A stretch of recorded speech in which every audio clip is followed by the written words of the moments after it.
உங்க பையன் எப்படி சார் இருக்கான் அப்படின்னு விசாரிச்சார் ஒருத்தர்.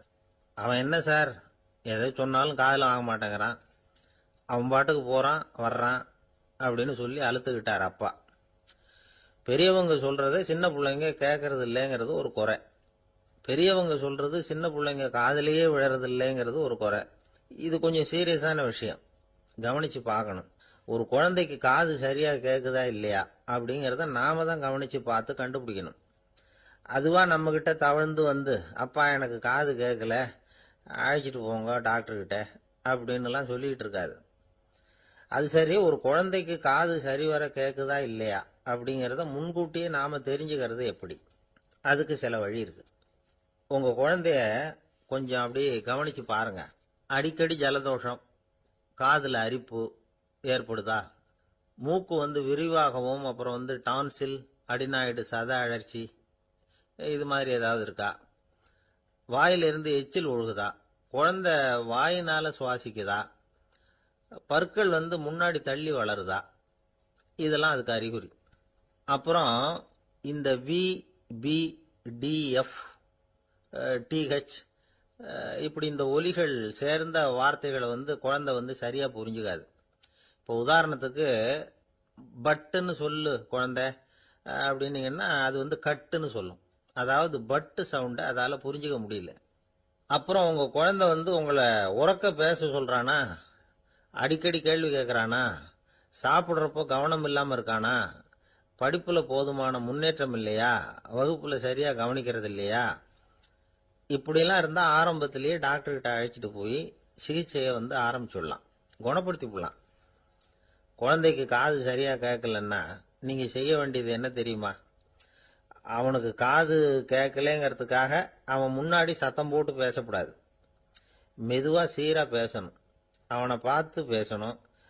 உங்க உதட்டு அசைவுகள் அவனுக்கு உதவும், அதை பார்த்தே புரிஞ்சுக்குவான். நீங்க வாயில வெத்தலை பாக்கு போட்டுக்கிட்டோ புகை பிடிச்சிக்கிட்டோ பேசக்கூடாது. அப்படி பேசினா அவனால அந்த உச்சரிப்பை சரியா புரிஞ்சுக்க முடியாது. ஒரு வார்த்தையை சொல்றீங்க, அவனுக்கு புரியல அப்படின்னா அதே வார்த்தையை மறுபடியும் சொல்லணும்.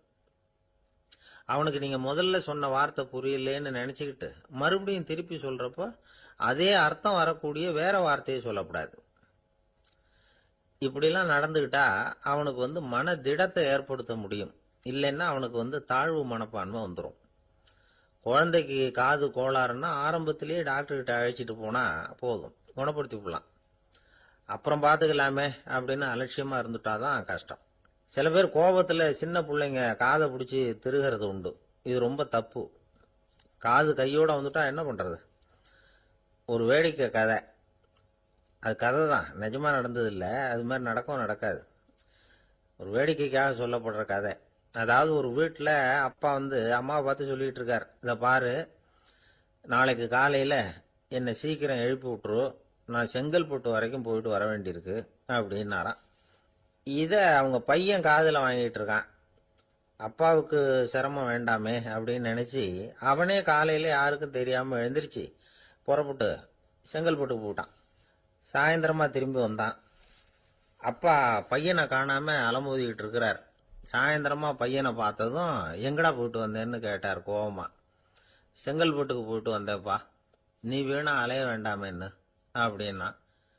எதுக்கடா போனேன்னு அதட்டினார். அதான்ப்பா, நீ நேற்று அம்மா கிட்ட சொல்லிக்கிட்டு இருந்த, அதை காதில் வாங்கினேன், உனக்காக நான் போயிட்டு வந்தேன் அப்படின்னா. உடனே எந்த காதில் வாங்கினேன் அப்படின்னு சொல்லி காதை பிடிச்சி திருகினார். அந்த காது கையோட வந்துட்டுது. இது நடந்து கொஞ்ச நாள் கழிச்சு அந்த அப்பாவும் பையனும் கடத்தெருவில் போயிட்டு இருக்கிறாங்க. எதிரில் ஒரு நாய் ஓடி வந்தது. அதுக்கு 2 காதும் இல்லை. என்ன இது, இந்த நாய்க்குட்டிக்கு 2 காதும் இல்லை அப்படின்னாரு அப்பா. அதுக்கு பையன் சொல்றான், அப்பா அது 2 தடவை செங்கல்பட்டுக்கு போயிட்டு வந்துருவோம் அப்படின்னா. காஞ்சிபுரத்துல பல்லவ ராஜா ஒரு கோவில் கட்டினார், கைலாசநாதர் கோவில். அதுக்கு கும்பாபிஷேகம் பண்றதுக்கு ஒரு நாள் குறிப்பிட்டு அதுக்கு வேண்டிய ஏற்பாடுகள்லாம் பண்ணினார். முதல் காரியமா கடவுளை வேண்டிக்கிட்டார், நீங்க இந்த கும்பாபிஷேகத்துக்கு நேரில் கலந்துக்கணும்னார். கடவுள் அந்த ராஜா கனவுல வந்தார். நீ கும்பாபிஷேகம் வச்சிருக்கிற அதே நாள்ல அதே நேரத்துல எனக்கு இன்னொரு ஊர்ல ஒரு கும்பாபிஷேகம் இருக்குது, அதுக்கு போக வேண்டியிருக்கு. அதாவது திருநின்ற ஊர்ல என்னுடைய பக்தர் ஒருத்தர் அவரும் ஒரு கோயில் கட்டி கும்பாபிஷேகம் செய்கிறார். நான் அதுக்கு போக வேண்டியிருக்கு, அதனால உன்னுடைய தேதியை நீ மாத்தி வச்சுக்கோ அப்படின்னார். கடவுள் தான் எங்கேயும் இருக்கிறவராச்சே, அவர் நினைச்சா 2 இடத்துலயும் இருந்து கோயில் கும்பாபிஷேகத்தை நடத்த முடியாதா? ஏன் அப்படி செய்யல? அது ஒரு முக்கியமான காரணத்துக்காகத்தான். திருநின்ற ஊர்ல இருந்த பூசலாருங்கிற அந்த அடியாரின் பெருமையை இந்த உலகத்துக்கு எடுத்து காட்டணுங்கிறதுக்காகத்தான் கடவுள் அந்த ராஜா கிட்ட அப்படி சொன்னார். சரி, அந்த அடியார் அப்படி என்னதான் பெருசா கோயில் கட்டி விட்டார்? ராஜா கட்டின கோயிலை விட பெருசா? அவர் கட்டினது கருங்கல்லாலேயோ மண்ணாலேயோ மரத்தாலேயோ இல்ல. அவர் கட்டின கோயில் வேற மாதிரி. அது மனசால கட்டின கோயில், மனசுக்குள்ள இருக்கிற கோவில், மனக்கோவில். அந்த அடியார் தன்னோட மனசுக்குள்ள மாசக்கணக்கா ஒவ்வொரு கல்லா சேர்த்து கட்டின கோவில். இந்த விஷயம் ராஜாவுக்கு தெரியாது. அவர் என்ன நினைச்சுட்டாரு, அது நாம கட்டின கற்கோயிலை விட ரொம்ப பெருசா இருக்கும் போல இருக்கு அப்படின்னு நினைச்சுட்டாரு. சரி, அப்பேற்பட்ட அந்த கோயிலை தரிசனம் பண்ணிவிட்டு வருவோம் அப்படின்னு நினைச்சு ராஜா திருநின்ற ஊருக்கு போறார். அங்க போய் பார்த்தா கோயிலையும் காணும், ஒன்னையும் காணும். கடைசியில பூசலார் கட்டின மணக்கோவில் தான் அதுங்கிறத அவர் புரிஞ்சுக்கிறார்.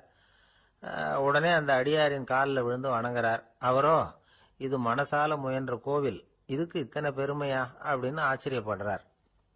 இதுல ஆச்சரியப்படுறதுக்கு ஒண்ணும் இல்ல. ஆண்டவன் விரும்புறது அகபக்தியை தவிர புற தோற்றங்களே அல்ல. இதை நாம புரிஞ்சுக்கிட்டோம்னா நமக்குள்ள எந்த வேறுபாடுகளும் வர்றதுக்கு வழியே இல்லை. இன்னொரு ராஜா இருந்தார். அவரு ஆண்டவனுக்கு படைக்கிறதுக்காக ஒரு தார் நல்ல செவ்வாழை பழமா எடுத்துக்கிட்டு போகணும்னு நினைச்சார். அதனால முத நாளே அதை வாங்கிட்டு வர சொன்னார் வேலைக்காரங்கிட்ட. வேலைக்காரன் போனா கடத்தெருவில் ஒரு தார் பழம் வாங்கினா. வர்ற வழியில அவன் குடிசை. அப்படியே எட்டி பார்த்துட்டு போவோமேன்னு நினைச்சான். போனான். அங்க இவனோட குழந்தை பாவம் பசியால கத்திட்டு இருக்கு. இவன் பார்த்தான், இவ்வளவு பெரிய தாரில் ஒரு 2 பழம் எடுத்தா தெரியவா போகுது அப்படின்னு நினைச்சு ஒரு 2 பழத்தை பிச்சு அந்த குழந்தைகிட்ட கொடுத்தான். அது அதை வாங்கி வயிறார சாப்பிட்டுது. பசி அடங்குச்சு, விளையாட போட்டுது. இவன் அதுக்கப்புறம் வாழைப்பழத்தை எடுத்துக்கிட்டு அரண்மனைக்கு வந்தான். 2 பழம் பிச்சிருக்கிறது ராஜாவுக்கு தெரிஞ்சு போச்சு. இவன் உண்மையை சொல்லிவிட்டான். உடனே ராஜா, கடவுளுக்கு படைக்க வேண்டிய பொருளை குழந்தை எச்சில் பண்ண விட்டுருக்கியே அப்படின்னு சொல்லி அவனை கட்டி வச்சு சாட்டையால் அடிச்சார் பாவம். மறுநாள் பழத்தை கோயிலுக்கு எடுத்துட்டு போனார். கடவுள் முன்னாடி வச்சார். கடவுள் கண்ணை திறந்து பார்த்தார், பழம்லாம் அழுகி இருக்குது. என்ன இது அழுகி போன பழம் அப்படின்னார். ராஜா முழிச்சார். நல்லா தானே இருந்தது அப்படின்னு நினைச்சார். அப்போ கடவுள் அந்த ராஜா கிட்ட சொன்னாராம், இத பார்ப்பா, இந்த தாரில் 2 பழம் தான் நல்ல பழம். அந்த 2 பழங்களையும் நேத்திக்கே நான் சாப்பிட்டுட்டேன் அப்படின்னாராம்.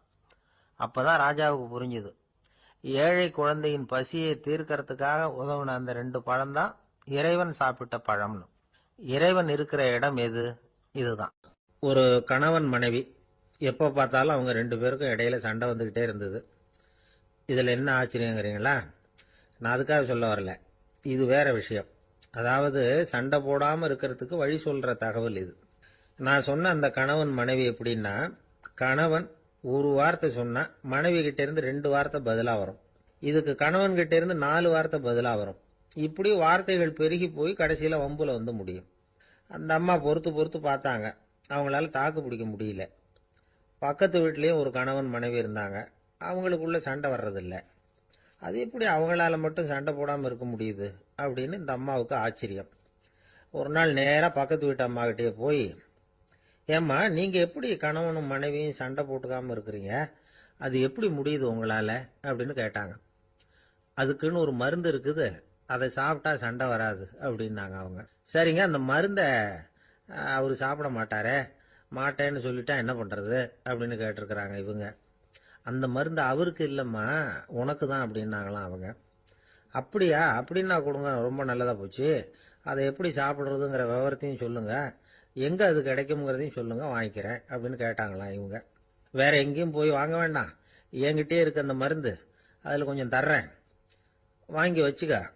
உன் வீட்டுக்காரர் உன்னோட சண்டையை ஆரம்பிக்கிறப்போலாம் நீ இந்த மருந்தில் 1 ounce வாயில் ஊற்றிக்கணும்.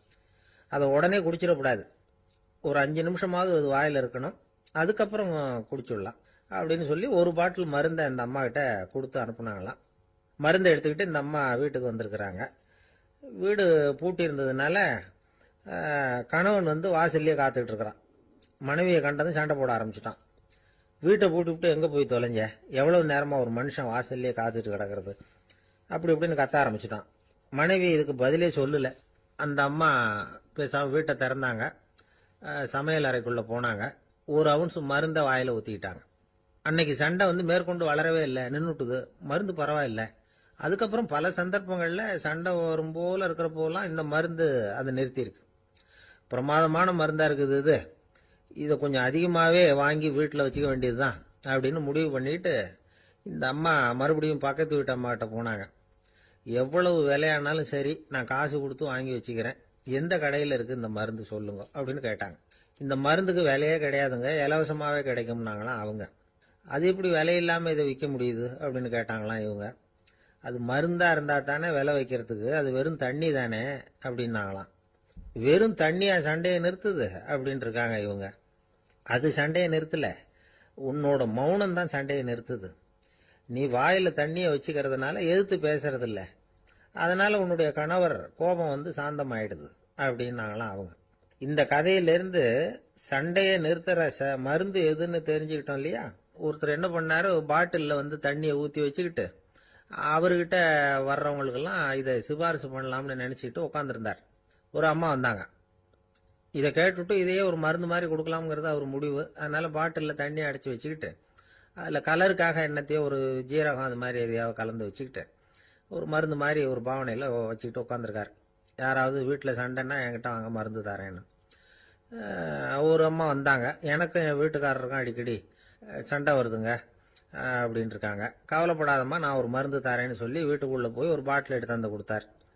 பாட்டிலில் இருக்கிறது என்னங்கிறத சொல்லிவிட்டு அது பேரில் மரியாதை வராது இல்லையா, அதனால சொல்லலை. அந்த அம்மா வாங்கிட்டு போனாங்க. 4 நாள் கழிச்சு திரும்பி வந்தாங்க. என்னம்மா வீட்டில் சண்டை நின்று போச்சான்னு கேட்டிருக்காரு இவர். அங்கே நின்று போச்சுங்க, இப்போ உங்ககிட்ட ஆரம்பமாக போகுதுன்னாங்களாம். என்னம்மா அப்படின்ட்டு இருக்காரு இவர் பயந்து போய். பின்ன என்னங்க, நீங்கள் என்ன மருந்து கொடுத்துருக்குறீங்க என்னங்க அப்படின்னாங்களாம் கோவமா. அது வெறும் தண்ணி தானே அப்படின்ட்டு இருக்காரு இவர். தண்ணியா இது, நல்லா பாருங்க அப்படின்னு அந்த பாட்டில் நீட்டினாங்களாம். இவர் வாங்கி பார்த்துருக்காரு. அப்புறம் தான் விஷயம் புரியுது அவருக்கு. இவர் கை தவறுதலா அவங்க வீட்டில் இருந்த மண்ணெண்ணெய் பாட்டில் எடுத்து அவர்கிட்ட கொடுத்துருக்குறாங்க. அப்புறம் என்ன ஆகும், சண்டை வராம. ஆந்திர நாட்டில் ஒரு அரசர் இருந்தார். அந்த அரசர்கிட்ட ஒரு அமைச்சர் இருந்தார். அந்த அமைச்சர் பேரு ராயண பாஸ்கர். அவர் ஒரு பெரிய அறிவாளி. அது மட்டும் இல்ல, மிகச்சிறந்த கொடையாளி. யார் எது கேட்டாலும் இல்லைன்னு சொல்ல மாட்டாராம். அதன் காரணமாகவே அவர்கிட்ட இருந்த செல்வம் நாளுக்கு நாள் குறைஞ்சிக்கிட்டே வந்துட்டு தான். கடைசியில் குடும்பத்துக்குன்னு எதுவும் வைக்காமலே அவர் போய் சேர்ந்துட்டார். மகனும் இறந்துட்டார். அந்த குடும்பத்தில் மிஞ்சி இருந்தது அவருடைய மருமகள், ஒரு பேரன், அவ்வளவுதான். இருந்த ஒரே சொத்து பழுதடைஞ்ச ஒரு வீடு. அந்த அம்மா மற்ற வீடுகளில் வேலை செஞ்சு தன்னுடைய பிள்ளைய படிக்க வச்சுக்கிட்டு வராங்க. அந்த புள்ள ஒரு பெரிய வள்ளலுடைய பேரன்கிறது அந்த பள்ளி வாத்தியார்களுக்கும் தெரியும். அதனால அவங்களும் இவங்கிட்ட கொஞ்சம் அன்பாகவும் அக்கறையாகவும் பழகி பாடம் சொல்லி கொடுத்துக்கிட்டு இருக்கிறாங்க. ஒரு நாள் ஒரு புகழ்பெற்ற கவிஞர் ஒருத்தர் அந்த பள்ளிக்கூடத்துக்கு வந்திருக்கிறார். ஆசிரியர்கள் கிட்ட பேசிக்கிட்டு இருந்தப்ப ஒரு செய்தியை சொன்னாராம். ராயண பாஸ்கருங்கிற வள்ளல் எனக்கு நிறைய உதவிகள் செஞ்சிருக்கார், என்னை பாராட்டி பரிசுகள்லாம் கொடுத்துருக்கிறார். அந்த வள்ளல் வாழ்ந்த கிராமத்தை பார்க்கணுங்கிறதுக்காக தான் இப்போ இங்கே வந்திருக்கிறேன் அப்படின்னாராம்.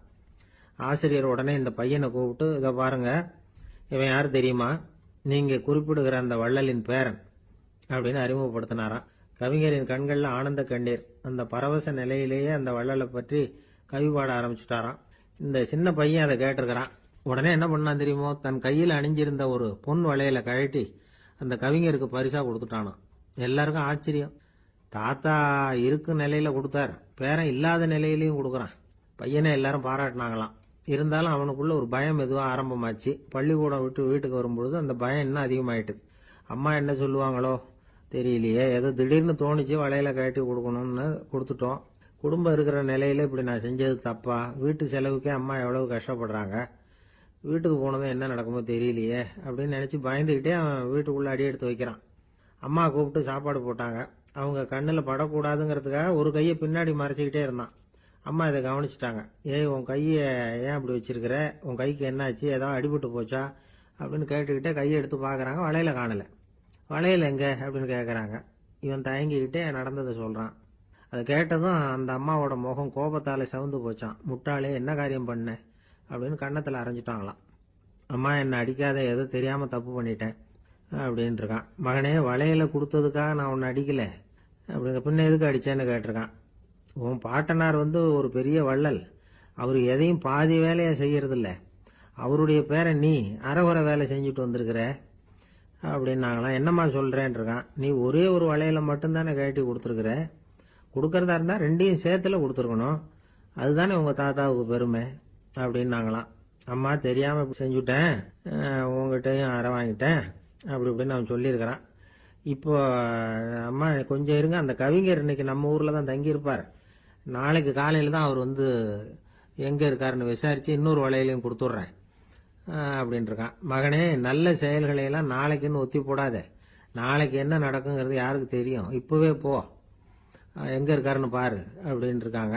மகன் புறப்பட்டான். பள்ளி ஆசிரியர்கிட்ட போய் கேட்டானா அந்த கவிஞர் எங்க இருக்காருன்னு. அவர் சொன்னாராம். உடனே போய் அவர் இருக்கிற இடத்துல கதவை தட்டியிருக்கான். ராத்திரி நேரத்தில் இவனை கண்டதும் அவருக்கு ரொம்ப ஆச்சரியம். இவன் இன்னொரு கை வளையலையும் எடுத்து நீட்டியிருக்கான். அவர் திகைச்சு போய் நிற்கிறார். அவரால் என்ன பண்றதுன்னே தெரியல. ஆனந்த கண்ணீர். இது வந்து பெரியவர்கள் கூற கேட்ட ஒரு வரலாறு. இன்னைக்கு இப்படிப்பட்டவங்களை பார்க்க முடியுமா? வறுமை வந்து வள்ளல் தன்மையை ஒன்று செய்து விடாதுங்கிறதுக்கு இது ஒரு உதாரணம். ஒருத்தன் இன்னொருத்தனை பார்த்து கேட்டானா, எங்க தாத்தா உங்க தாத்தாவுக்கு 100 ரூபா கடன் கொடுத்துருக்கிறார், அதை எப்போ திருப்பி கொடுக்க போறேன்னு. கவலைப்படாத, எங்க பேரன் அதை உங்க பேரன்ட்ட திருப்பி கொடுத்துருவான் அப்படின்னு நானா. ஒரு ஊர்ல ஒரு மன்னர் இருந்தார். புத்தி கூர்மை உள்ள ஒரு மன்னர். பொதுவா மன்னர்களுக்கு சந்தேகம் வந்தா சபையில உள்ள சான்றோர்கள் கிட்ட கேட்டு தெரிஞ்சுக்கிறது தானே வழக்கம்.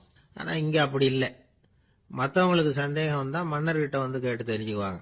அது மாதிரி கேட்டு தெரிஞ்சுக்கிறதுக்காக ஒரு பெரியவர் ஒரு நாள் வந்தார். அவர் கையில 3 பொம்மைகள் வச்சிருந்தார். 3 ஒரே மாதிரி பொம்மைகள், கொஞ்சம் கூட வித்தியாசம் தெரியல. ஏது இந்த பொம்மைன்னு கேட்டார் மன்னர். எனக்கு வேண்டியப்பட்ட ஒருத்தங்கிட்ட இருந்து இதை வாங்கிட்டு வந்திருக்கிறேன். நான் தான் அவன்கிட்ட இந்த பொம்மையை செஞ்சு கொடுக்கும்படியா கேட்டுக்கிட்டேன். அவன் ரொம்ப புத்திசாலி, அவன் தான் இதை செஞ்சு கொடுத்தான். ஆனா அதுல ஒரு சிக்கல் அப்படின்னார். என்ன பிரச்சனைன்னு கேட்டிருக்காரு இவர். நான் அவன்கிட்ட கேட்டது 3 விதமான பொம்மைகளா இருக்கணும்னு கேட்டேன்.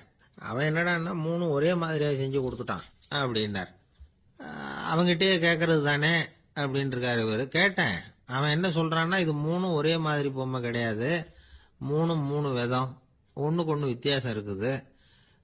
இந்த 3 பொம்மையும் 3 விதமான நண்பர்களுக்கு உதாரணங்கள் அப்படின்னு சொல்றான். எனக்கு ஒன்றும் புரியல, அதுதான் உங்ககிட்ட வந்தேன் அப்படின்னார். சரி, அந்த பொம்மைகளை இப்படி கொடுங்க அப்படின்னு வாங்கினார் மன்னர்.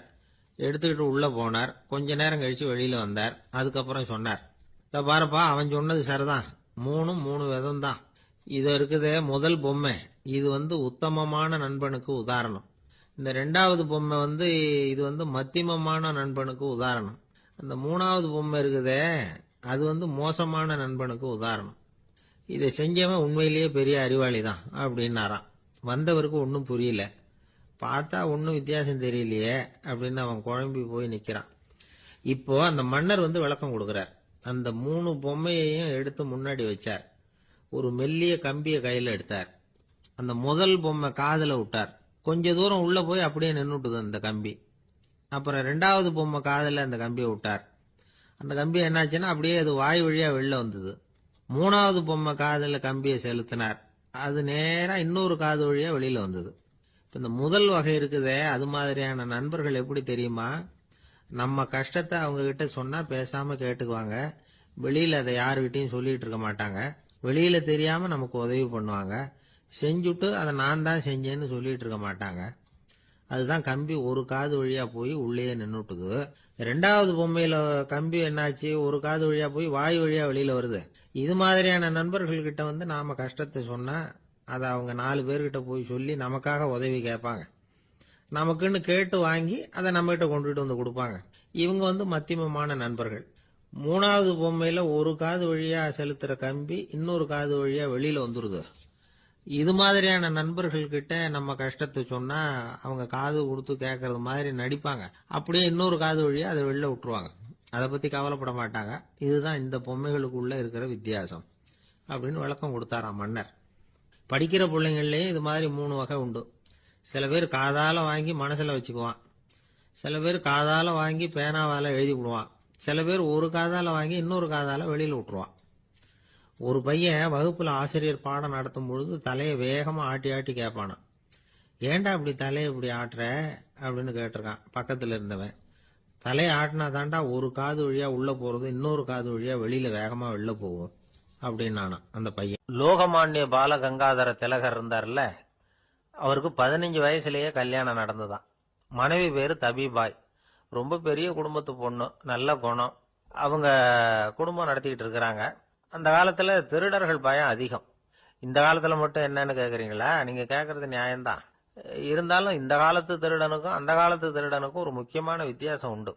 அதாவது அந்த காலத்து திருடன்லாம் நியாயம் அநியாயம் பாக்குறது உண்டு, இந்த காலத்துல அப்படி பாக்குறது இல்லை. அந்த காலத்துல திருட வர்றவங்கள்ட்ட கூட ஒரு தார்மீக உணர்வு உண்டாம். அதாவது அப்போ உள்ள கொள்ளைக்காரங்க எதை களவாடினாலும் சரி, அரிசியை மட்டும் களவாடுறது இல்லையா, அப்படி ஒரு கொள்கை. அதனால பாருங்க, அந்த காலத்து பெண்கள் நகை நட்டுகளை பத்திரமா வைக்கணும்னா பெட்டியில வைக்கிறது இல்ல, அரிசி பானையில போட்டு வச்சு விடுறது. இப்பெல்லாம் பேங்க்ல சேஃப்டி லாக்கர்னு இருக்குல்ல, அது மாதிரி அந்த காலத்துல சேஃப்டி லாக்கருங்கிறது அரிசி பானை. இந்த வளையல், மூக்குத்தி, தோடு இப்படி எதுவா இருந்தாலும் அதுல போட்டு பத்திரமா வச்சிருவாங்க. திருடன் அரிசி பானை பக்கம் போறதில்ல. ஏன்னா சாப்பிடுற விஷயத்துல கை வைக்கக்கூடாது, அது பாவம் அப்படின்னு அவன் நினைக்கிறான். திலகரோட மனைவி தபீபாயும் அதே மாதிரி தன்னுடைய ஆபரணங்களை ஒரு அரிசி பானைக்குள்ள போட்டு மூடி வச்சிருந்தாங்களாம். இப்படி இருந்தப்போ ஒரு நாள் ஒரு பிச்சைக்கார பொண்ணு வீடு வீடா பிச்சை கேட்டுக்கிட்டே வந்திருக்குது. திலகர் வீட்டுக்கும் தர்மம் போடுங்க தாயே அப்படின்னு தான் அந்த பொண்ணு. அந்த அம்மா தபீபாய் காதுல இது விழுந்திருக்கு. உடனே கை நிறைய அரிசி அள்ளிட்டு போட்டிருக்கு. பாத்திரத்துல அரிசியை போட்டதுக்கு அப்புறம் தான் தெரியுது, பளிச்சுன்னு கண்ணுல படுது. அதாவது அந்த அம்மாவோட வைர மூக்குத்தி ஒண்ணு அரிசியோட சேர்ந்து அந்த பிச்சைக்கார பொண்ணு பாத்திரத்துல போய் விழுந்துட்டுது. இந்த அம்மாவுக்கு மனசுக்குள்ள குழப்பம், என்ன இப்படி ஆயிட்டுதே, மூக்குத்தி போயிட்டுதே, பிச்சை பாத்திரத்துல இருந்து அதை எப்படி எடுக்கிறது அப்படின்னு தயக்கம். வாயை திறந்து அதை கேட்கறதுக்கும் கூச்சம்.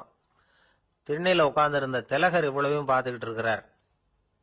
மனைவியின் மனசுக்குள்ள நடக்கிற மௌன போராட்டத்தை அவர் நல்லா புரிஞ்சுக்கிட்டாராம். மனைவியை பார்த்து சொன்னாராம், தபீபாய், இது தெய்வ சம்மதம். அவளுக்கு சேர வேண்டிய மூக்குத்தி அவகிட்ட போயிட்டுது. பிச்சை பாத்திரத்துல விழுந்த மூக்குத்தியை எடுக்க வேணாம் அப்படின்னாராம். சரின்னு சொல்லிவிட்டு மேற்கொண்டு எதுவும் சொல்லாம அந்த அம்மா வீட்டுக்குள்ள போயிட்டாங்களாம். இந்த காலத்துல எல்லாம் அது மாதிரி நடக்குமா? வெறும் அரிசியை போட்டுட்டு விவகாரம் பண்ணிட்டு இருக்க மாட்டோமா? ஒரு பெரிய மனுஷன் வீட்டுக்கு ஒரு பிச்சைக்காரன் வந்தான். ஐயா, நாங்க பிச்சைக்காரங்கள்லாம் சேர்ந்து ஒரு சங்கம் வச்சிருக்கிறோம், அதுக்கு நிதி சேர்க்கிறோம், அதுக்கு ஒரு 100 ரூபா கொடுத்தீங்கன்னா எங்களுக்கு பெரிய உதவியா இருக்கும் அப்படின்னானா. அதெல்லாம் ஒன்றும் கொடுக்க முடியாது போ அப்படின்னாராம் அவரு. அப்படின்னா ஒரு 50 ரூபாயாவது கொடுங்களேன் அப்படின்னு இருக்கான்.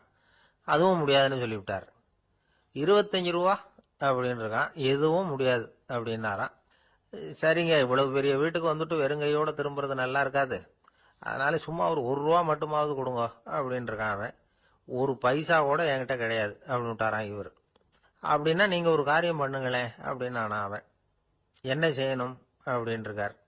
எங்க சங்கத்துல நீங்களும் ஒரு மெம்பரா சேர்ந்துருங்க அப்படின்னா. ஒரே ஒரு ஊர்ல ஒரு அம்மா இருந்தாங்க. அந்த அம்மாவுக்கு ஒரே ஒரு பிள்ளையாண்டான். அவனுக்கு ரொம்ப அக்கறையோட கல்யாணம் பண்ணி வச்சாங்க. கல்யாணம் முடிஞ்சதும் மருமக பொண்ணு வீட்டுக்கு சேர்ந்தது. அப்பாடா, என் கடமை முடிஞ்சது, இனிமே அக்கடான்னு எங்கேயாவது ஒரு மூலையில படுத்து கிடக்கலாம் அப்படின்னு நினைச்சாங்க அந்த அம்மா. ஆனா நினைக்கிறபடி எங்க நடக்குது? அதுக்கப்புறம் தான் பிரச்சனையே ஆரம்பமாச்சு. மருமகள் குணம் சரியில்லை, ஒரு மாதிரி.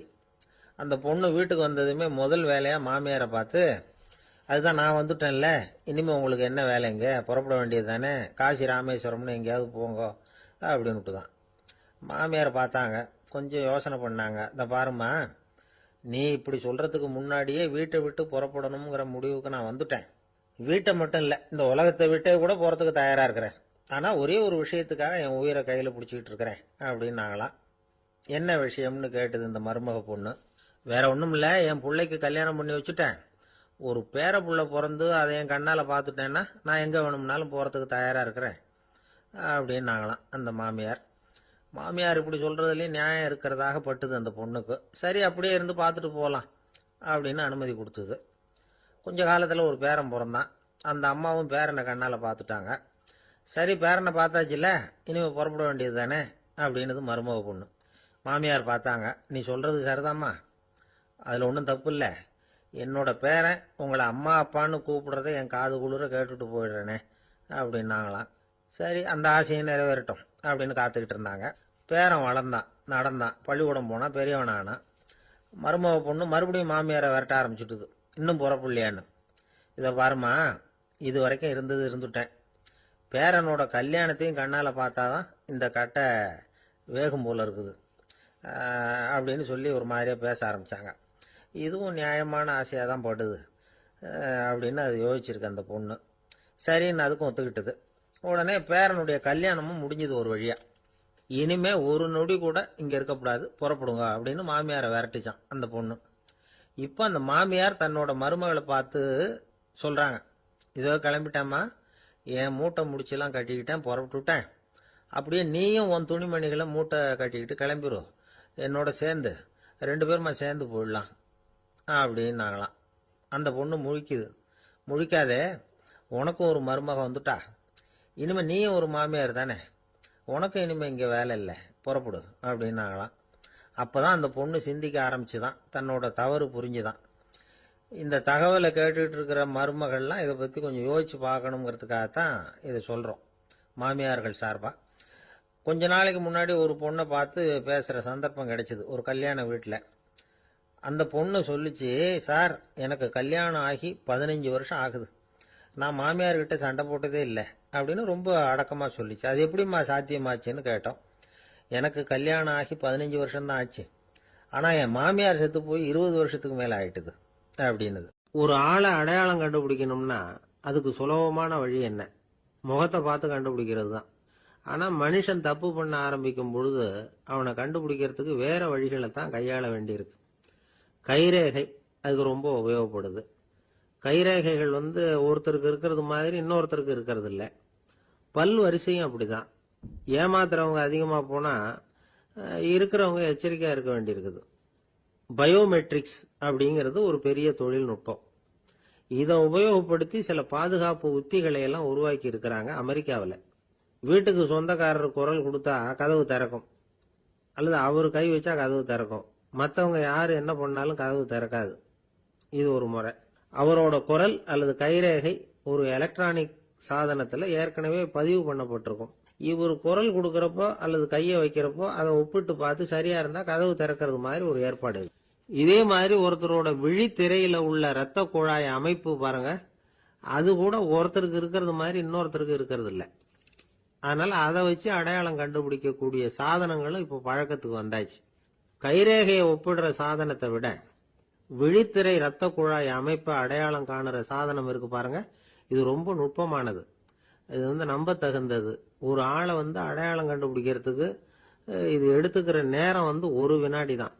ஒரு கருவி இருக்கும், அதுல உள்ள ஒரு சிறு துளையில கண்ணை வச்சு பார்க்கணும்.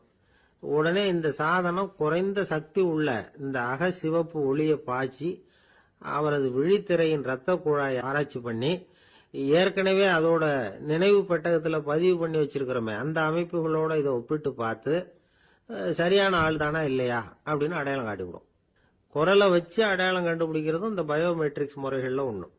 ஒரு நபரோட குரல்ல டிஜிட்டல் குறியீடுகளை மாத்தி பதிவு பண்ணிக்கிட்டு மீண்டும் அதே குரலை இனம் காணக்கூடிய சாதனங்கள் ஏற்கனவே அமெரிக்காவில எல்லாம் விற்பனைக்கு வந்தாச்சு. ஒரு ஆளுக்கு ஜலதோஷம் பிடிச்சிருந்தா கூட அந்த சாதனம் சரியாவே கண்டுபிடிச்சிருமா. குரலை மாத்தி பேசுறவங்க கூட இந்த கருவியை ஏமாற்ற முடியாது. இதை ஆஸ்பத்திரிகள், வங்கிகள்ல உள்ள இரும்பு பெட்டக காப்பறைகள் இங்கெல்லாம் உபயோகப்படுத்தலாம். குழந்தைகள் உள்ள இடங்களுக்கு இது ரொம்ப உபயோகப்படும். கதவு பூட்டிக்கிட்டுதுன்னு வச்சுக்கோங்க, கதவை திறக்கிறதுக்கு சாவி உபயோகப்படுத்த தெரியாத குழந்தைகள் குரல் எழுப்பியே கதவை திறந்துட முடியும். எதிர்காலத்தில் இந்த பயோமெட்ரிக்ஸ் முறை இன்னும் பல ஆச்சரியங்களை ஏற்படுத்தும் அப்படின்னு எதிர்பார்க்கறாங்க. ஸ்டியரிங்கை தொட்டதுமே காரு ஸ்டார்ட் ஆயிடும், சாவி வேண்டியதில்லை. காரு சொந்தக்காரர் தொட்டாதான் ஸ்டார்ட் ஆகும், வேற யாராவது தொட்டா ஸ்டார்ட் ஆகாது. ஒரு மனுஷனோட நடை, அவர் டைப்ரைட்டரை தொடுகிற விதம், இதையெல்லாம் வச்சு கூட ஆளை அடையாளம் காணக்கூடிய தொழில்நுட்பம் வரலாம். என்னதான் தொழில்நுட்பம் வளரட்டும், குடும்பத்துக்குள்ள நடக்கிற திருட்டுகளை கண்டுபிடிக்கிறது ரொம்ப கஷ்டம். ஒரு வீட்டுல பெட்டியில இருந்த பணம் காணாம போச்சு, வீட்டுக்காரரோ அல்லது பையனோ தான் எடுத்திருக்கணும். பெட்டியை திறந்து பார்த்தா அந்த வீட்டுக்காரம்மா, இதுல இருந்து பணத்தை எடுத்தது நிச்சயமா என் வீட்டுக்காரரு தான் அப்படின்னு சொல்ல முடியல அவங்களால. யோசிச்சாங்க, என்னம்மா இப்படி யோசிக்கிறீங்களேன்னு கேட்டிருக்காங்க. நிச்சயமா இந்த பணத்தை எடுத்தது என் வீட்டுக்காரர் இல்லை அப்படின்னு உறுதியா சொல்லிவிட்டாங்க அந்த அம்மா. இது கேட்டவங்களுக்கு ரொம்ப ஆச்சரியமா இருந்தது. அந்த வீட்டுக்காரருக்கு இது ரொம்ப பெருமையா இருந்தது. அது எப்படி அவ்வளவு கரெக்டா சொல்றீங்க அப்படின்னு கேட்டிருக்கிறாங்க. அப்போ அந்த அம்மா சொல்லிச்சான், பெட்டியில வந்து இன்னும் கொஞ்சம் பணம் மிச்சம் இருக்குது. இவர் எடுத்திருந்தாருன்னா அப்படி மிச்சம் வச்சிருக்க மாட்டார். அதனால தான் அப்படி சொன்னேன் அப்படின்னாங்க. எனக்கு வாழ்க்கையே வெறுத்து போச்சு சார் அப்படின்னு சொல்லிட்டு ஒருத்தர் வந்தார். வந்து கொஞ்ச நேரம் பேசினதுக்கு அப்புறம் அவர் அப்படி சொல்லியிருந்தா அதுல ஒரு அர்த்தம் இருந்திருக்கும். வர்றதுக்கு முன்னாடியே வாழ்க்கை வெறுத்து போச்சுன்னு சொல்லிட்டு வர்றார். என்ன சார் விஷயம்னு விசாரிச்சோம். எங்க வீட்டுல தினம் 3 வேளையும் ஒரே மாதிரி சாப்பாடு சார், வித்தியாசமே கிடையாது. இப்படியே 3 மாசமா சாப்பிட்டுக்கிட்டு இருக்கிறேன். அதை விட பட்டினி கிடந்து செத்துடலாம்னு தோணுது அப்படின்னார். ஒரு பெரியவர் சொன்ன தத்துவத்தை சொல்றதுக்கு ஆள் கிடைக்காம தவிச்சுக்கிட்டு இருந்தோம். இப்போ ஒருத்தர் கிடைச்சிட்டார், விட்டுலாமா? உடனே அவரை உட்கார வச்சு சொல்ல ஆரம்பிச்சிட்டோம். அதாவது நாம அனுபவிக்கிற உணர்வுகள்ல களிப்பு, மகிழ்வு, ஆனந்தம், இது 3க்கும் ஒண்ணுக்கு ஒண்ணு வித்தியாசம் உண்டு. மேம்போக்கா பாக்கிறதுக்கு இது 3 ஒண்ணு மாதிரி தோணும். ஆனா அது அப்படி இல்லை. களிப்புங்கிறது உடம்ப பொறுத்தது, மகிழ்வுங்கிறது மனசை பொறுத்தது, ஆனந்தம்ங்கிறது ஆன்மாவை பொறுத்தது. இப்படி இந்த 3 வகையான அந்த சுவைப்புகளின் தன்மையும் வேற வேற. இப்ப முதல்ல களிப்புங்கிறத எடுத்துக்குவோம். நம்ம புலன்களுக்கு களிப்பை தரக்கூடிய பொருள்களுக்கு சில விசேஷ குணம் உண்டு. அது எப்படின்னா, சீக்கிரமே சலிப்பை உண்டு பண்ணும். ஒருத்தர் அந்த பொருளை எடுத்துக்கிட்டா அது இன்னொருத்தருக்கு குறைஞ்சிரும். உணவு, உடை, இதெல்லாம் வந்து களிப்பை தரக்கூடிய பொருள்கள். இப்போ உதாரணத்துக்கு, ஒரு சாப்பாட்டு மேசையில ஒரு பாத்திரத்துல 10 இட்லி இருக்கு. அதுல ஒரு 2 இட்லிய நம்ம தட்டுல எடுத்து வச்சு சாப்பிடுறோம். நாம சாப்பிட்ட அந்த இட்லி நிச்சயமா எதிரில் உட்கார்ந்துருக்கிறவருக்கு இல்லை, அவருக்கு உபயோகப்படாது. நாம சாப்பிட்ட அதே இட்லியை அவரும் சாப்பிட முடியாது, அவர் வேறதான் எடுத்து வச்சுக்கணும். அது மாதிரி நாம ஒரு சட்டையை எடுத்து போட்டுக்கிறோம், அதே சட்டையை அதே நேரத்தில் இன்னொருத்தர் போட்டுக்க முடியாது. புலன்களுக்கு களிப்பை தரக்கூடிய இது மாதிரி பொருள்கள்லாம் முதல் தடவை நமக்கு கொடுக்கிற களிப்பை 2வது தடவையும் கொடுக்காது. 3வது தடவை இன்னும் குறையும், கடைசியில வெறுப்பாக மாறிடும். ஒவ்வொன்னா இட்லியை தொடர்ந்து சாப்பிட்றோம்னு வச்சுக்கோங்க, முதல் இட்லி தரக்கூடிய சுவையை 30வது இட்லி தராது. முதல் தடவை புது சட்டையை போட்டுக்கிறப்ப நமக்கு இருக்கிற களிப்பு அதே சட்டையை வந்து 100வது தடவையா போட்டுக்கிறோம்னு வைங்க, அப்ப இருக்குமா? இருக்காது. இதுதான் களிப்பு. அதாவது சீக்கிரமே சலிப்பை தரக்கூடியது. ஒருத்தர் எடுத்துக்கிட்டா இன்னொருத்தருக்கு குறைஞ்சு போகக்கூடியது. ஆனா மகிழ்ச்சிங்கிறது அப்படி இல்லை. ஒருத்தர் அனுபவிக்கிறதுனால இன்னொருத்தருக்கு குறைஞ்சு போகாது. இப்ப காலையில சூரியன் உதயம் ஆகிறத பார்த்து சந்தோஷப்படுறோம், அதையே இன்னொருத்தரும் பார்த்து சந்தோஷப்படலாம். ஒரு நல்ல சங்கீதத்தை கேட்கிறோம், ஒரு அழகான ஓவியத்தை ரசிக்கிறோம், நீங்க ரசிக்கிற அதே நேரத்தில் இன்னொருத்தரும் அதை ரசிக்கலாம். அதனால அது குறைஞ்சு போறது இல்லை. இது மகிழ்வு. ஆனா ஒண்ணு, ஒரே பாடலை வந்து திரும்ப திரும்ப கேட்டுக்கிட்டு இருந்தா கடைசியில் அலுப்பு தட்டும். அதாவது மகிழ்வுங்கிறது எப்படின்னா, மற்றவங்களோட பகிர்ந்து கொள்றதுனால குறையாது. ஆனா ஒரே பொருள் மீண்டும் மீண்டும் வந்து அனுபவிப்ப தர்றப்போ முதல்ல மகிழ்வு அதிகரிச்சு அதுக்கப்புறம் அது மங்கி மறைஞ்சு போயிடும். இதுதான் அந்த மகிழ்ச்சி, மகிழ்வுங்கிறதுக்கு இலக்கணம். சரி, இப்போ 3வதா சுகம் தரக்கூடிய ஆனந்தம்ங்கிறது எப்படின்னா, இது நமக்கு உள்ளே இருந்து சுரக்கிறது. மனசு வந்து சலனங்கள்ல இருந்து விடுபடுறப்போ இந்த ஆனந்தம் வந்து நமக்கு கிடைக்கும். இது வந்து நிலையான சுகம், ஆத்ம சுகம். களிப்பிலிருந்து மகிழ்வுக்கும், மகிழ்விலிருந்து ஆனந்தத்துக்கும் செல்றது தான் மனிதன் நடத்த வேண்டிய முக்கியமான பயணம். இவ்வளவு விஷயத்தையும் கேட்டுட்டு இந்த காலத்து பையன் ஒருத்தன் வந்தான். சார், இப்போ நீங்க ஒரு சாப்பாட்டு மேசையில ஒரு 10 இட்லி வைக்கிறீங்க, என்ன உட்கார வைங்க, எதிரில் இன்னொருத்தனை வந்து உட்கார வைங்க, நான் வந்து களிப்பு மகிழ்வுலாம் தாண்டி நேரடியா ஆனந்தத்துக்கு பயணம் பண்ணி காட்டுறேன் அப்படின்னா. ஒன்னும் புரியல அவன் சொன்னது. அது எப்படி, என்ன பண்ணுவ நீ அப்படின்னு சொல்லி கேட்டோம் ஆச்சரியமா. 2 இட்லி சாப்பிட்டா தானே சார் களிப்பு, நான் 10 இட்லியும் மொத்தமா சாப்பிட்டுருவேன், அடுத்தவனுக்கு எதுவும் கிடைக்காது, அவனுக்கு கிடைக்காதபடி நாமே சாப்பிட்டுறோம்ல, அதுதானே நமக்கு ஆனந்தம் அப்படின்னு அதுக்கு ஒரு விளக்கம் சொல்றான். காதுங்கிறது எப்பவும் திறந்தே இருக்கக்கூடிய ஒண்ணுதானே. சில பேர் பேசிக்கிட்டே இருப்பாங்க, நாமும் கேட்டுக்கிட்டே தான் இருப்போம். அவர் என்ன சொன்னாரு திருப்பி சொல்லு அப்படின்னு சொன்னா சொல்ல தெரியாது. காது சரியா கேட்டாலும் நாம பேசுறத மற்றவங்க சரியா கேட்கறாங்களா அப்படிங்கிறது சந்தேகம்தான். இந்த சந்தர்ப்பத்தில் ஒரு உண்மையை நாம புரிஞ்சுக்கணும். அதாவது என்னன்னா, கேட்பதுங்கிறது வேற, கவனிக்கிறதுங்கிறது வேற. அதாவது கேட்கிறதுன்னா அது ஹியரிங், கவனிக்கிறது அப்படின்னா அது லிசனிங். கேட்கிறதுங்கிறது தன்னிச்சையா நடக்கக்கூடிய ஒரு செயல். இப்போ ஒரு சாலையில நடந்து போயிட்டு இருக்கிறோம், எவ்வளவோ சத்தம் நம்ம காதுல விழுந்துகிட்டு இருக்கு. கார் போற சத்தம் கேட்குது, பறவை ஒரு மரத்துல இருந்து கத்துது, அந்த சத்தம் கேட்குது. இப்படி நிறைய காதுல விழுந்துகிட்டு இருக்கு. ஆனா கவனிக்கிறதுங்கிறது எப்படின்னா, நம்ம முழு மனசை செலுத்தி உன்னிப்பா கேட்கிறது. எத்தனையோ சத்தத்துக்கு நடுவுல தன்னுடைய குழந்தை அழற சத்தத்தை தாய் தெரிஞ்சுக்க முடியுது இல்லையா, அது மாதிரி.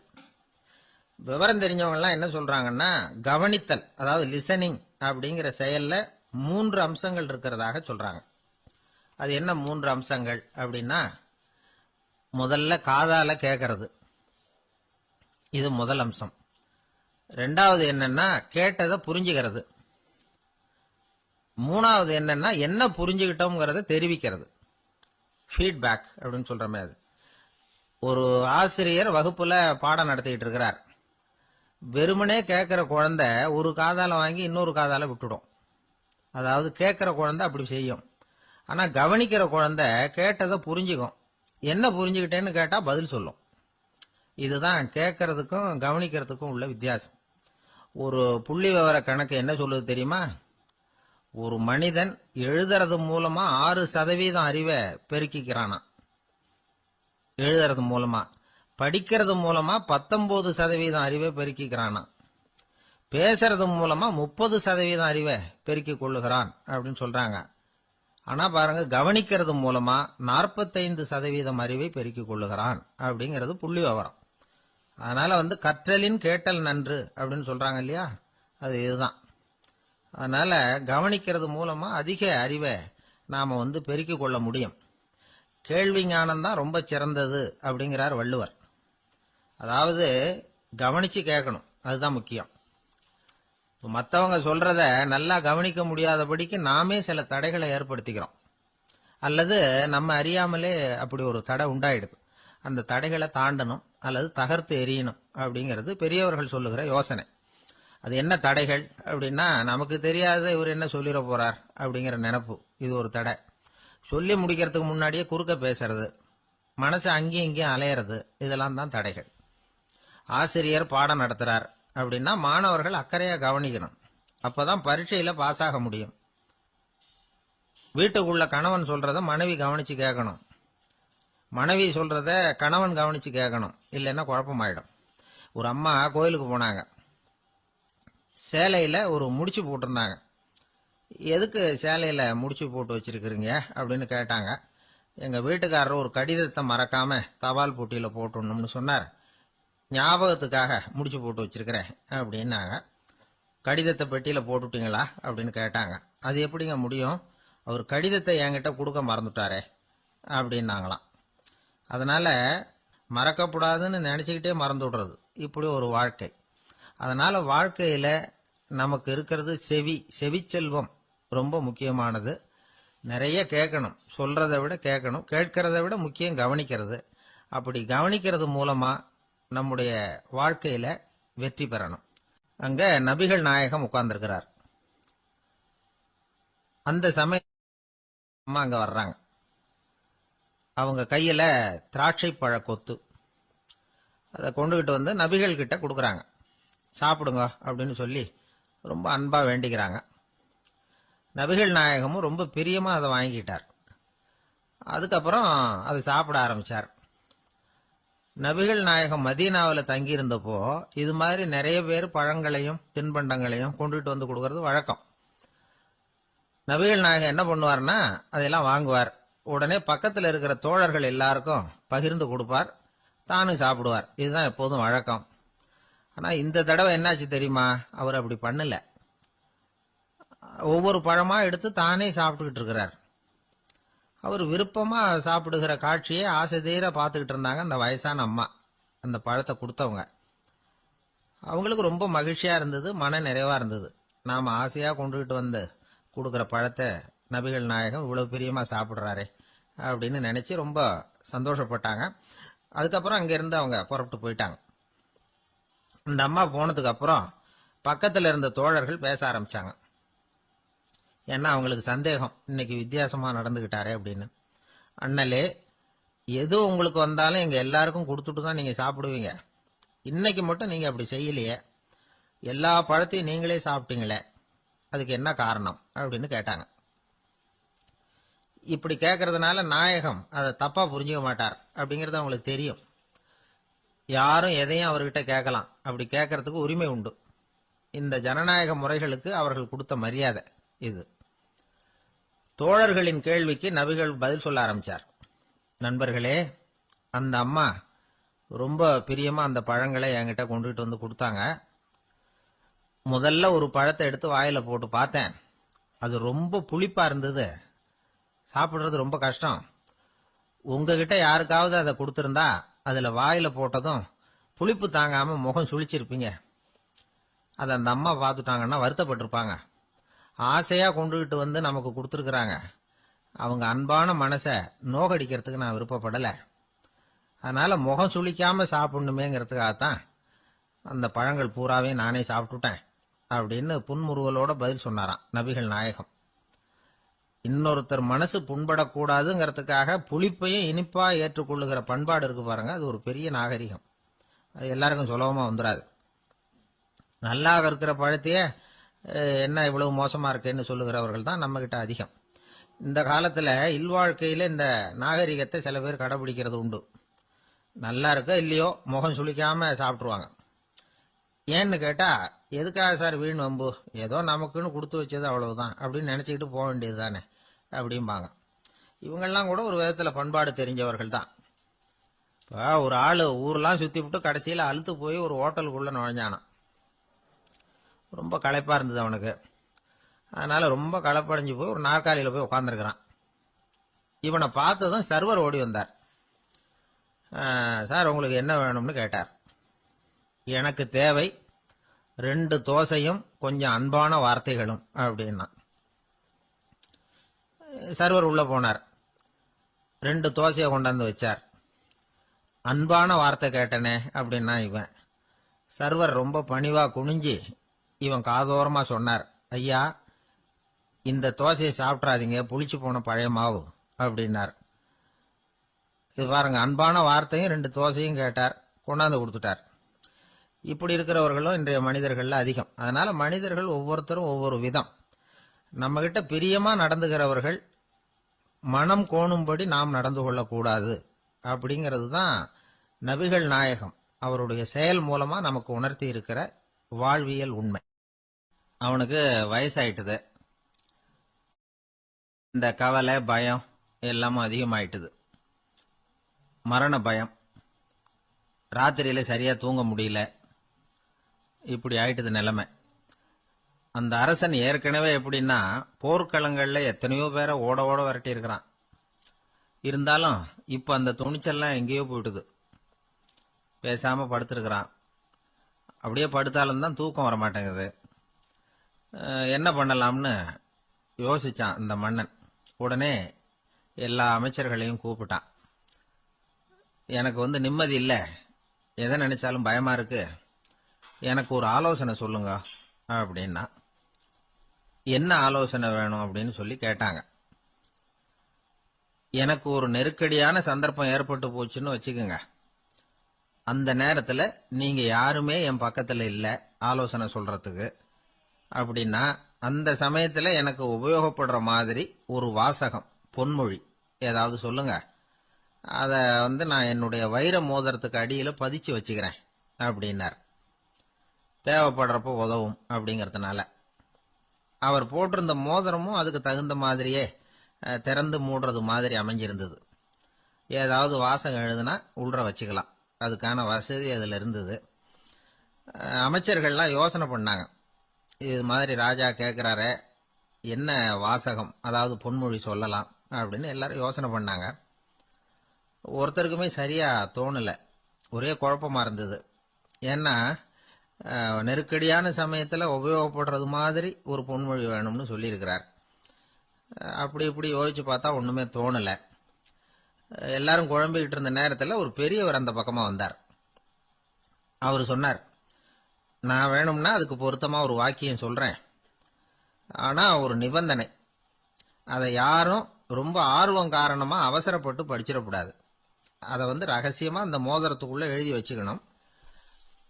எப்பவாவது இக்கட்ல மாட்டிக்கிற சமயத்துல மட்டும் வேற வழியே இல்லை அப்படிங்கிற நிலைமையில மட்டும்தான் அதை திறந்து பார்க்கணும். அப்படி நீங்க இருக்கிறதா இருந்தா நான் அதை சொல்றேன் அப்படின்னாரு அந்த பெரியவர். சரின்னு ஒத்துக்கிட்டாங்க எல்லாரும். அதே மாதிரி அவர் ஒரு வாக்கியத்தை சொன்னார். அவர் சொன்ன வாக்கியத்தை ரகசியமா மோதிரத்துக்குள்ள பதிச்சு மூடியாச்சு. ராஜா அதை விரல்ல மாட்டிக்கிட்டார். கொஞ்ச நாள் ஆச்சு. அந்த ராஜாவுக்கு ஒரு சோதனை வந்தது. என்ன சோதனைன்னா, அடுத்த நாட்டு மன்னன் படையெடுத்துக்கிட்டு வந்துட்டான்.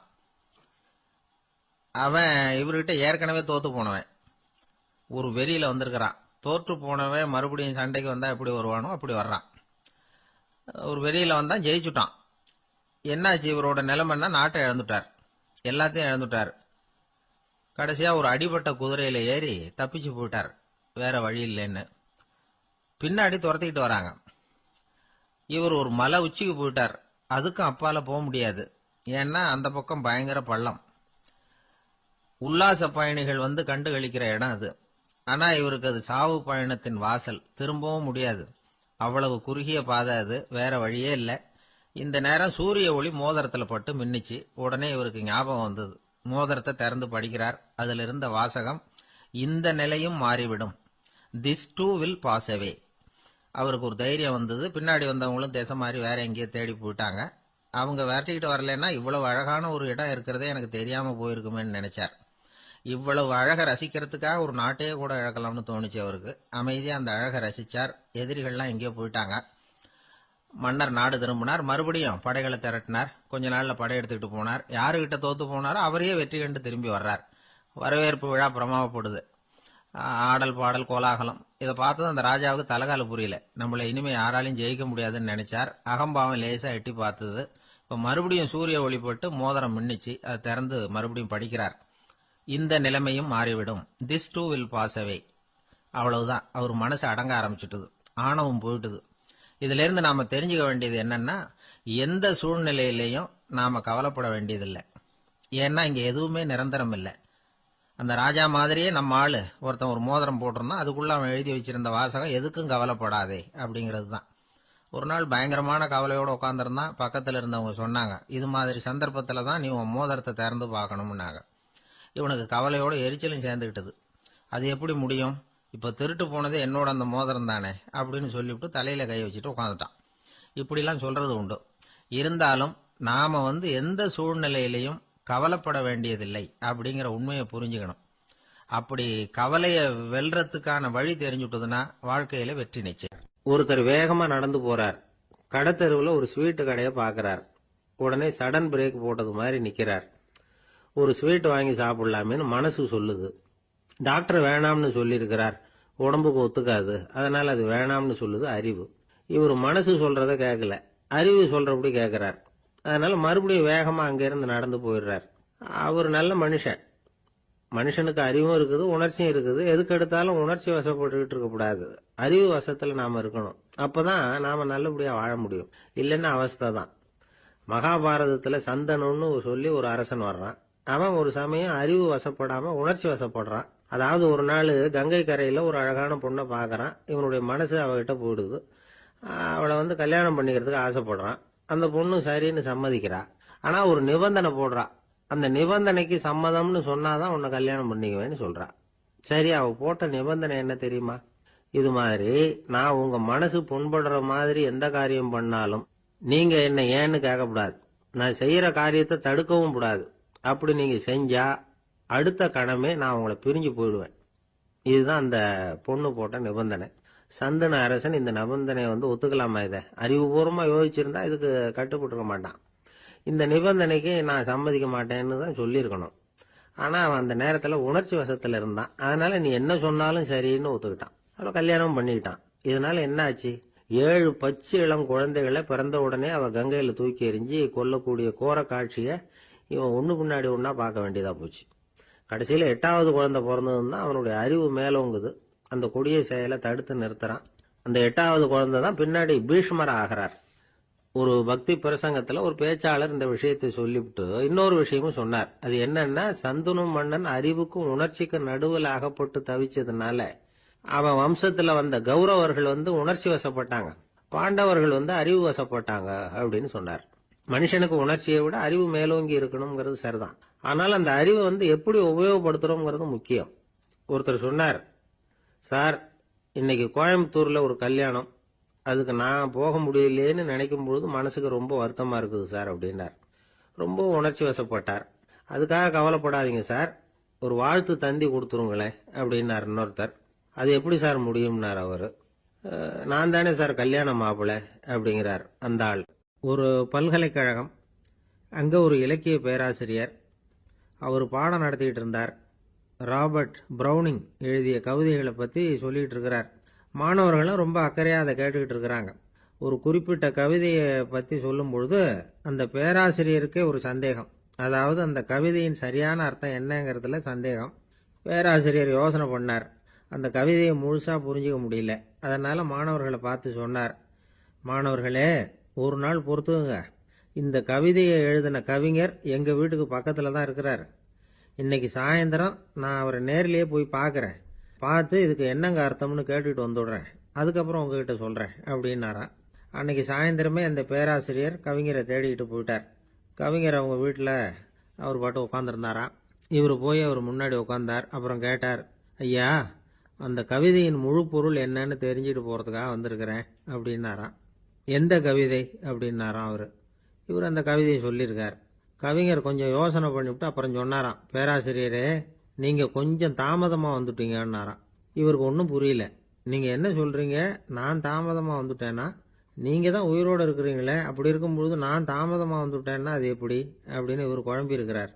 இப்ப கவிஞர் சொன்னாராம், ஐயா நான் உயிரோட இருக்கிறேன்னா இல்லையாங்கிறது முக்கியம் இல்லை, நான் அந்த கவிதை வரிகளை எழுதினப்போ 2 பேருக்கு அதோட அர்த்தம் தெரிஞ்சிருந்தது, இப்போ ஒரே ஒருத்தருக்கு தான் அதோட அர்த்தம் தெரியும் அப்படின்னாராம். பேராசிரியர் யோசனை பண்ணியிருக்கார். அப்படின்னா அந்த ஒருத்தர் கவிஞர் ராபர்ட் பிரவுனிங்கை தவிர வேற யாரா இருக்க முடியும்? இவர் தான் அப்படிங்கிறத அவர் மனசுல நினைச்சுக்கிட்டார். அதனால சொன்னார், ஐயா நான் தாமதமா வரல, அந்த கவிதையின் பொருள் என்ன அது சொல்லுங்கன்னார். பேராசிரியரே நான் சொல்றது உங்களுக்கு புரியலன்னு நினைக்கிறேன். நான் இந்த வரிகள் எழுதினப்போ 2 பேருக்கு அதோட அர்த்தம் தெரிஞ்சிருந்தது. அந்த 2 பேர் யாருன்னா, ஒருத்தர் ராபர்ட் பிரவுனிங், அதாவது நான், இன்னொருத்தர் கடவுள். இப்போ அது கடவுளுக்கு மட்டும்தான் தெரியும். நானே இதை பத்தி பல தடவை யோசனை பண்ணி பார்த்தேன். இது ரொம்ப அழகானது, ஆனாலும் ரொம்ப வழுக்கலானது. அதை பிடிச்சிட்டோம்னு நினைச்சிட்டு இருக்கும் பொழுதே காத்து மாதிரி அது உங்ககிட்ட இருந்து ஓடி போயிடுது. எனக்கு ரொம்பவும் வருத்தமா தான் இருக்குது. நிச்சயமா நான் தான் இந்த வரிகளை எழுதியிருக்கிறேன், அதுல அர்த்தம் இருக்குங்கிறது எனக்கு தெரியும், அதை நான் உணர்றேன். ஆனா நீங்க என்ன மன்னிக்கணும், எனக்கே கூட அதை என்னால விளக்க முடியல. அப்படி இருக்கும்பொழுது உங்களுக்கு எப்படி அதை நான் விளக்க முடியும் அப்படின்னாரா அந்த கவிஞர். அனுபவிக்கப்படக்கூடிய எல்லாமே விளக்கப்படக்கூடிய ஒன்றல்ல, விளக்கப்படும் எல்லாமே அனுபவிக்கப்படக்கூடிய ஒன்றல்ல அப்படிங்கிறது ஞானிகளுடைய கருத்து. அதுக்காக தான் அந்த சம்பவம். வாழ்க்கையில் நீங்கள் தொடர்ந்து ஆய்வு செய்து கொண்டே இருக்கக்கூடிய விளக்கங்களை ஒருபோதும் அடைய முடியாத பரிமாணங்கள் இருக்கிறதுனால தான் அது அலுப்பு தட்டாமல் இருக்குது. உங்களால் நிறைய அனுபவிக்க முடியும், இருந்தாலும் நீங்கள் அனுபவித்து அறிந்த விஷயங்கள் கூட வார்த்தைகளால் விளக்கப்பட முடிவதில்லை அப்படிங்கிறது பெரியோர் சிந்தனை. இதெல்லாம் ஒரு பக்கம் இருக்கட்டும். நமக்கு தெரிஞ்ச பேராசிரியர் ஒருத்தர் 1 மணி நேரம் ரொம்ப விவரமா வகுப்பு எடுத்தார். கடைசியா சொன்னார், மாணவர்களே ரொம்பவும் எளிமையா விளக்கமா எல்லா விவரமும் சொல்லியிருக்கிறேன், அதனால இதுல உங்களுக்கு சந்தேகம் வர்றதுக்கு வாய்ப்பே இல்லை. இருந்தாலும் கேட்க வேண்டிய கடமை கேட்கிறேன். இதுவரைக்கும் நடத்தினதுல யாருக்காவது ஏதாவது சந்தேகம் உண்டா அப்படின்னு கேட்டாராம். எனக்கு ஒரே ஒரு சந்தேகம் தான் சார் அப்படின்னு எழுந்திரிச்சு நிக்கிறான் ஒருத்தன். என்னன்னு கேட்டாராம். இதுவரைக்கும் நீங்க என்ன பாடம் சார் நடத்துனீங்க அப்படின்னானா அவன். அம்மாக்காரங்களுக்கு அடிக்கடி ஏற்படுற கவலை ஒன்று உண்டு. அதாவது குழந்தை சரியா சாப்பிட மாட்டேங்குதே அப்படிங்கிற கவலை. இவங்கெல்லாம் ஒரு விஷயத்த நல்லா புரிஞ்சுக்கணும். குழந்தைகள்ங்கிறவங்க பெரியவங்க மாதிரி இல்லை.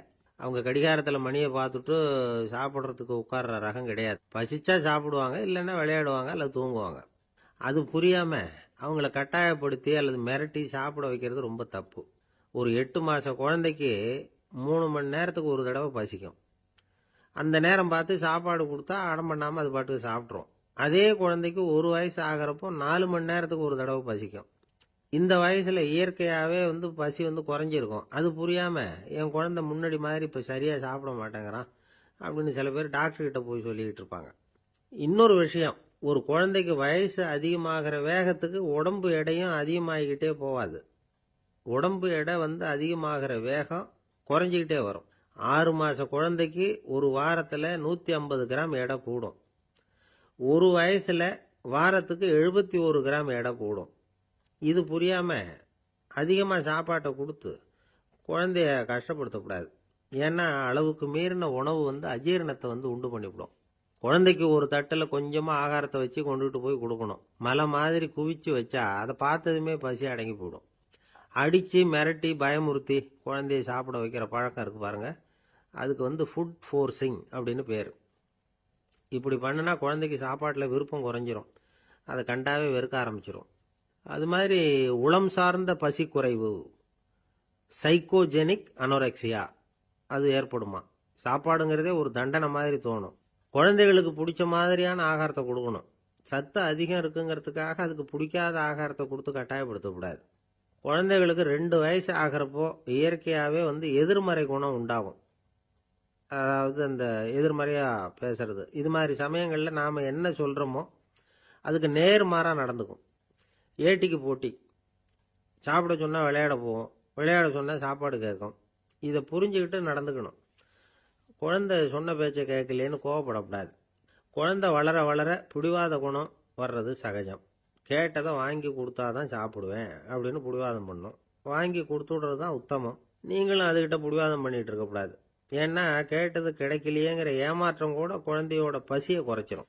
கேட்டது கிடைச்சுட்டா பசி அதிகமாகும், கொடுத்ததை மலமலன்னு சாப்பிட்றோம். குழந்தைகளுக்கு கண்ட கண்ட நேரத்தில் சாப்பிட்றதுக்கு எதையாவது வாங்கி கொடுத்துக்கிட்டு இருந்தா சாப்பாட்டு நேரத்தில் சாப்பிடாம அடம் பண்ண ஆரம்பிச்சிடும். பள்ளிக்கூடம் போகிற பிள்ளைங்க காலை உணவை சரியாக சாப்பிட மாட்டாங்க. அச்சம், அவசரம், பரபரப்பு இதெல்லாம் தான் காரணம்.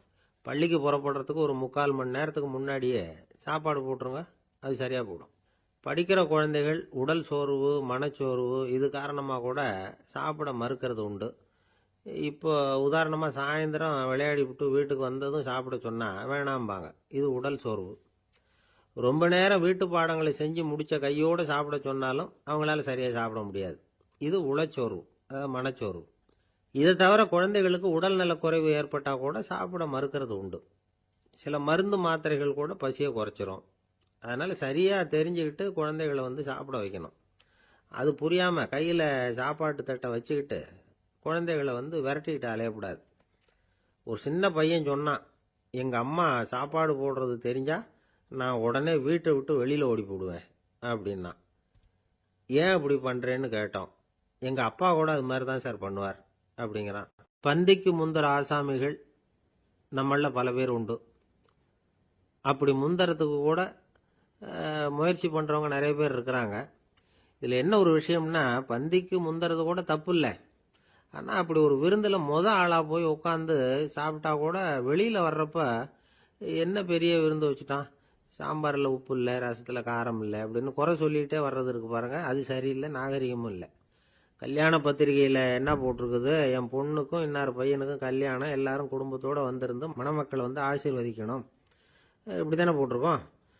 குடும்பத்தோடு விருந்து சாப்பிட்டு சாப்பாடு எப்படி இருக்குன்னு அபிப்பிராயம் சொல்லிவிட்டு போங்க அப்படின்னா போட்டிருக்கு கல்யாண பத்திரிகையில். ஒருத்தர் வீட்டு விசேஷத்துக்கு போயிருக்கோம்னா எவ்வளவோ அசௌகரியங்கள் நமக்கு ஏற்படலாம். ஏராளமான கூட்டம் வந்திருக்கும். எல்லாரையும் அவங்க தனித்தனியாக கவனிச்சிக்கிட்டு இருக்க முடியாது. நாம தான் அனுசரித்து நடந்துக்கணும். நாமளா போய் வாழ்த்த வேண்டியவங்களை வாழ்த்தி விட்டு சேரணும். அதை விட்டுட்டு பத்திரிக்கை கொடுத்தானேன்னு போனேன், கவனிப்பே சரியில்லை அப்படின்னு புலம்பிக்கிட்டு இருக்கக்கூடாது. ஒரு விருந்துக்கு போனால் அங்கே எப்படி நடந்துக்கணும் அப்படிங்கிறத பற்றி கூட அனுபவசாலிகள் சில விவரங்கள்லாம் சொல்லியிருக்கிறாங்க. இந்த காலத்தில் கல்யாணம், பிறந்த நாள், அது இதுன்னு நிறைய விருந்துகள் நடக்குது. அதெல்லாம் எதுக்காக? மனித உறவுகளை வளர்த்துக்கிறதுக்காக தான், வேற எதுக்கு? ஒரு விருந்துக்கு போனால் அமைதியாக பொறுமையாக போய் உட்காரணும். அடித்து பிடிச்சிக்கிட்டு இடத்த பிடிக்க போகிறேன் அப்படின்னு நிற்கக்கூடாது. முதல் பந்தி நடந்துக்கிட்டு இருந்தால் அது முடிஞ்சு இலை எடுத்து சுத்தம் பண்ணதுக்கு அப்புறம் போய் உட்கார்றது தான் நாகரீகம். இலை எடுக்கிறதுக்கு முன்னாடி அங்கே போய் உட்காந்தா நல்லா இருக்காது. நீங்கள் சாப்பிட்டுட்டு உட்காந்துருக்கீங்களா, சாப்பிட்றதுக்கு உட்காந்துருக்கீங்களா, பார்க்குறவங்களுக்கு சந்தேகம் வந்துடும். அதே மாதிரி இலையில எல்லா ஐட்டமும் பரிமாறினதுக்கு அப்புறம் சாப்பிட ஆரம்பிக்கணும். ஒவ்வொரு ஐட்டமா வைக்க வைக்க நாம பாட்டுக்கு எடுத்து உள்ள தள்ளிட்டே இருந்தோம்னா எதை வச்சோம் எதை வைக்கலன்னு பரிமாறினவரே குழம்பி போயிடுவார். ஏன்னா எப்போ பார்த்தாலும் இலை காலியாகவே இருக்கும். சாப்பிட்றப்போ உங்கள் சாப்பாட்டையே நீங்கள் கவனிக்கணும். அடுத்தவங்க இலையில என்ன இருக்குது, பக்கத்தில் இருக்கிறவர் எதை அதிகமாக சாப்பிட்றார், இதெல்லாம் நமக்கு என்னத்துக்கு? எல்லாரும் சாப்பிட்டு முடிக்கிற வரைக்கும் பொறுமையாக இருக்கிறது தான் நல்லது. நீங்கள் மட்டும் திடீர்னு பாதியில் எழுந்திரிச்சு பக்கத்தில் இருக்கிறவங்களுக்கு சங்கடமாக இருக்குமேங்கிறதெல்லாம் யோசிக்காமல் நீங்கள் பாட்டு எழுந்திரிச்சு போகக்கூடாது. பக்கத்தில் உள்ளவங்க உங்களை எழுந்திரிக்க சொன்னால் எழுந்திரிச்சு போகலாம். விருந்துகளில் சாப்பாட்டை வீணாக்கிறதே ஒரு நாகரிகமாக போட்டுது இந்த காலத்தில். சாப்பாட்டுக்கே கஷ்டப்பட்டுக்கிட்டு பல பேர் இந்த உலகத்தில் இருக்கிறப்போ சாப்பாட்டை வீணாக்கிறது எவ்வளவு பெரிய மோசங்கிறத நினச்சி பார்க்கணும். வேணுங்கிற அளவுக்கு கேட்டு வாங்கி சாப்பிட்றது தான் முறை. விருந்தில் இந்த பஃபே அப்படின்னு சொல்லி ஒரு முறை சொல்கிறாங்கல்ல, அதாவது உணவு வகைகளையெல்லாம் பொதுவாக ஒரு இடத்துல வச்சுடுறது, நமக்கு தேவையானதை நாமே எடுத்து ஒரு தட்டில் போட்டுக்கிட்டு சாப்பிட வேண்டியது. இதில் கூட சில பேர் தேவைக்கு அதிகமாக எடுத்து போட்டுக்கிட்டு வீணாக்குறாங்க. சில சமயம் கடைசியாக சாப்பிட போகிறவங்களுக்கு எல்லா ஐட்டமும் கிடைக்காம போகலாம். அதை போய் பெருசு பண்ணிகிட்டு இருக்கக்கூடாது. என்ன சார் இந்த அளவுக்கு கூடவா நாகரிகம் தெரியாமல் இருக்கிறோம், இதை போய் பெருசாக சொல்ல வந்துட்டீங்களே அப்படின்னு நினைக்கலாம். ஒருத்தர் 2 பேருக்கு இந்த விவரம் தேவைப்படலாம். அவங்க காதலையும் இது விழட்டுமேங்கிறதுக்காக தான் இது. ஒரு பெரிய கல்யாண விருந்து நடந்துகிட்டு இருந்தது.